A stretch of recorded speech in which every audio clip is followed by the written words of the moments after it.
je vais faire, c'est que je vais essayer des costumes pour ce soir. Parce que c'est le grand jour du show. Hein. En fait, je vais faire un air immensément difficile du chant lyrique qui s'appelle Pace Pace de la force du destin de Verdi. Ça fait 7 ans que je m'entraîne pour ce show.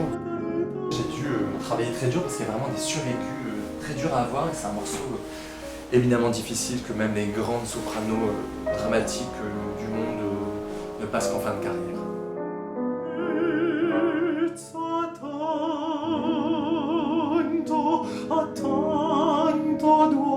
Alors c'est le passage très difficile de Ivana Pace. Il faut le prendre très piano, le grandir et là je chie sur moi parce que c'est vraiment...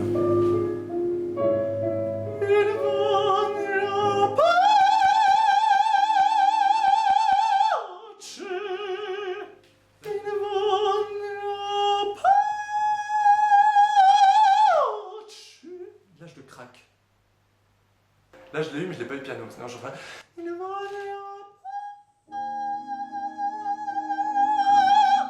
Faut que je le travaille, j'arrive pas à le passer. Non, les sacrifices, bah voilà, c'est ça. J'ai déjà pu sortir le soir, arrêter de fumer, de boire, bon ça c'était pas très compliqué mais quand même. Ne pas baiser une semaine avant le concert pour bien garder tous ses aigus, même pas de masturbation, en tout cas pas éjaculer. Préserver sa voix, pas trop parler, pas sucer, sinon ça peut soulever les voiles du palais, ça peut faire très mal. Mais des fois ça peut faire du bien.